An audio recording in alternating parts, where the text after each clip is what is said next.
Assalamualaikum warahmatullahi wabarakatuh. Berjumpa kembali dengan kami di channel LBM Bojonegoro, melanjutkan pembahasan kemarin tentang kitab As-Siyam karangan Syekh Abdillah Sirajuddin Al-Husaini. Kemarin kita sudah menyampaikan tentang makna daripada puasa, kemudian hikmah-hikmah yang didapat dari puasa. Sekarang kita lanjutkan untuk pembahasan yang kedua, pasal yang kedua. Namun sebelumnya kita hadiah Fatihah dulu ke muallif kitab ini. Al-Fatihah.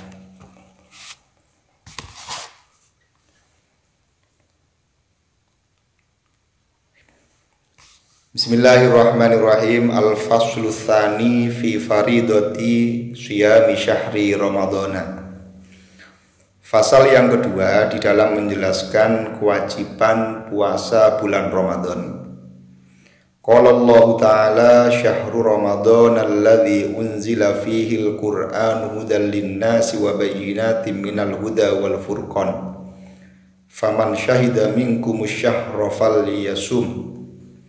Allah berfirman di dalam Al-Quran bahwa bulan Ramadan itu bulan diturunkannya Al-Quran sebagai petunjuk untuk manusia dan menjelaskan terhadap manusia. Artinya secara keseluruhan Al-Quran itu diturunkan di bulan Ramadan. Faman syahida minkumus syahra falyasum. Maka barang siapa yang menyaksikan di antara kamu bulan, yakni melihat hilal, maka puasalah. Ini dalil tentang kewajiban melakukan puasa di bulan Ramadan. Falyasum. Wa fi sahihil Bukhari an Anas radhiyallahu anhu qala bainama nahnu julusun ma'an nabiy sallallahu alaihi wasallam fil masjid dakhala rajulun ala jamalin fa anakhahu fil masjid thumma aqalahu thumma qala lahum ayyukum Muhammadun sallallahu alaihi wasallam. Di dalam hadis sahihnya Imam Bukhari riwayat Anas bin Malik radhiyallahu an, beliau sahabat Anas bin Malik berkata pada waktu beliau, yakni para sahabat, duduk bersama dengan Kanjeng Nabi di dalam masjid, yakni Masjid Nabawi. Kemudian ada orang laki-laki yang berada di atas unta masuk dan meletakkan atau menaruh untanya di halaman masjid, bukan di dalam masjidnya tapi di halaman masjid. Kemudian mengikat unta itu. Kemudian laki-laki itu bertanya kepada sahabat, ayyukum Muhammadun sallallahu alaihi wasallam. Di mana salah satu ayyukum Muhammadun, di antara kalian siapa yang bernama Muhammad? Kemudian sahabat menjawab, faqulna hadzal rajulul abyadul muttaqi. Ini Muhammad, Muhammad laki-laki yang putih itu yang sedang bersandar. Kemudian faqala lahu rajulu ibna Abdul Muttalibi. Kemudian laki-laki itu berkata kepada Kanjeng Nabi Muhammad, "Hei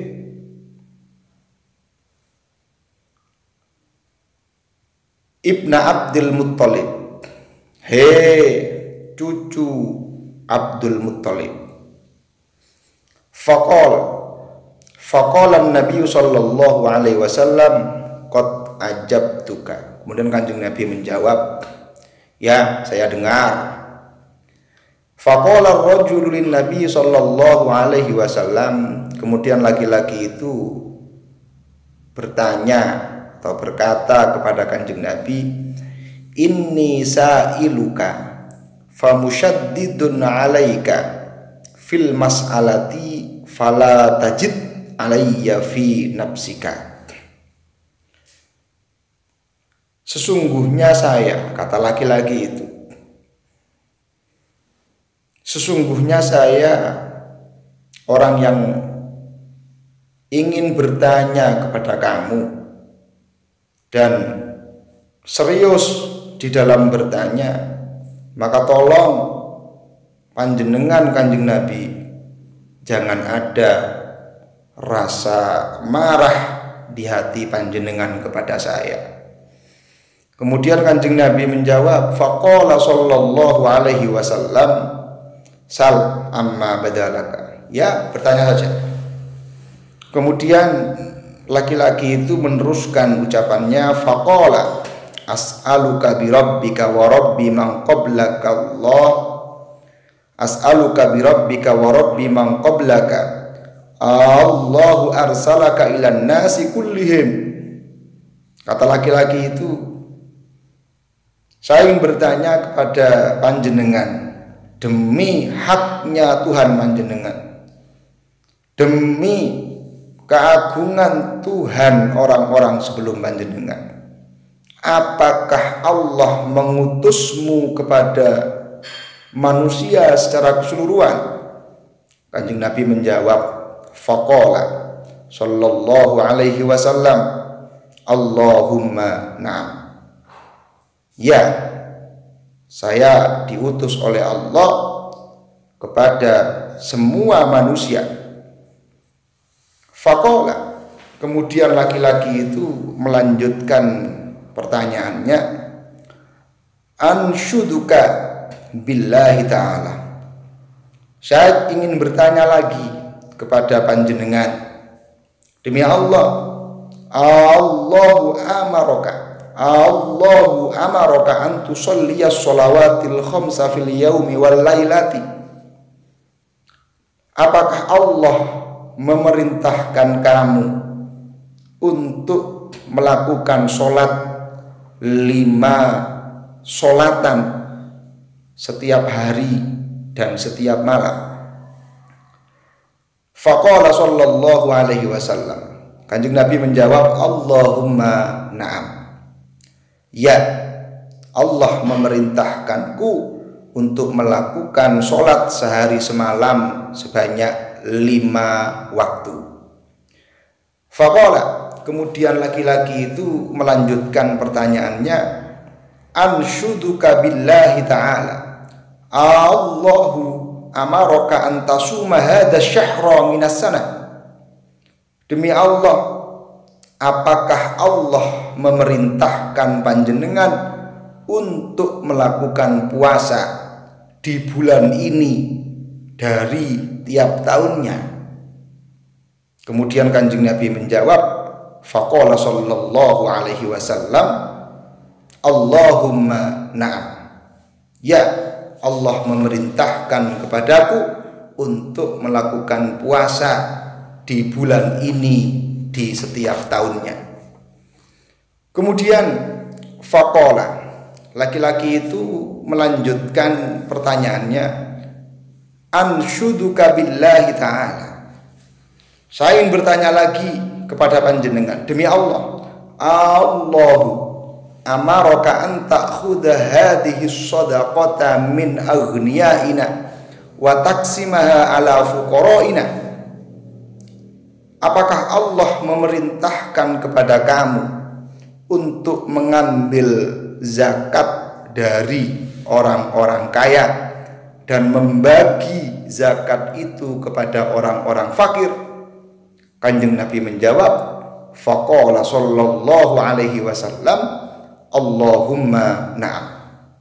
Ya, Allah memerintahkan untuk mengambil zakat dari orang-orang yang mampu dan memberikannya kepada orang-orang fakir. Laki-laki itu kemudian meneruskan ucapannya, faqala ar-rajulu amantu bima ji'ta. Saya beriman dengan apa yang panjenengan bawa, kata laki-laki itu. Waqad addan nabiyyu sallallahu alaihi wasallam siyama ramadhana ruknan min arkanil islam. Faqala buniyal islamu ala khamsin, syahadati an la ilaha illallah wa anna muhammadan abduhu wa rasuluh wa iqamis sholati wa ita'iz zakati wa hajjil baiti wa shaumi ramadhana, muttafaqun alaih. Kanjeng Nabi memasukkan puasa Ramadan sebagai rukun dari rukun-rukunnya Islam. Kanjeng Nabi menganggap puasa Ramadan sebagai satu rukun dari rukun-rukunnya Islam. Karena dalam hadis Kanjeng Nabi berkata, buniyal islamu ala khamsin, bahwa Islam itu dibangun atas 5 perkara. Pertama adalah bersaksi bahwa tiada Tuhan selain Allah dan Kanjeng Nabi Muhammad adalah hamba Allah dan utusan Allah. Ini rukun Islam yang pertama. Kemudian yang kedua, rukun Islam yang kedua, wa iqamis sholati, mendirikan sholat. Kemudian yang ketiga, wa ita'iz zakati, membayar zakat. Rukun Islam yang selanjutnya sesuai dengan hadis ini, wa hajjil baiti, haji ke Baitullah.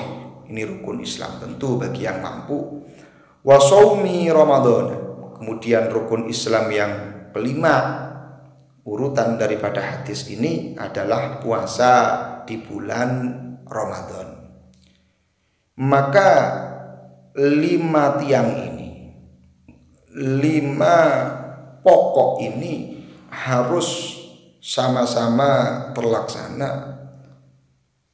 Seperti halnya puasa Ramadan, karena apabila salah satu daripada tiang atau penyangga Islam ini roboh atau tidak kuat, tentu agama Islam ini juga tidak akan kuat. Maka agar kuat Islamnya bagaimana? Pertama, harus memiliki keyakinan, ketauhidan yang kuat bahwa tiada Tuhan selain Allah dan meyakini bahwa Muhammad adalah utusannya. Ini harus diyakini betul sehingga nanti masuk ke fase yang kedua adalah pelaksanaan sholat. Ini bisa dilakukan dengan seksama. Pembayaran zakat juga akan mudah untuk dikeluarkan. Haji dan puasa Ramadan ini juga mudah dilakukan. Kenapa?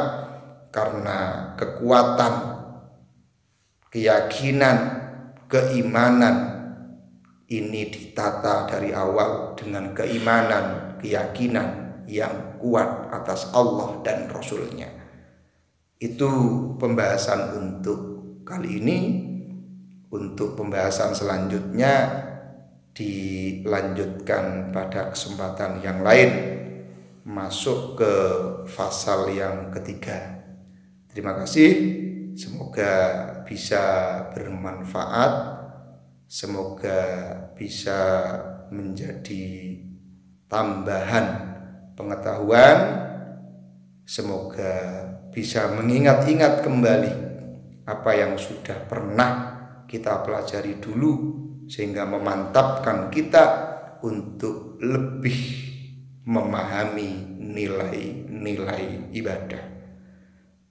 Sekian, semoga puasa kita di bulan Ramadan ini diterima oleh Allah Subhanahu wa taala. Wassalamualaikum warahmatullahi wabarakatuh.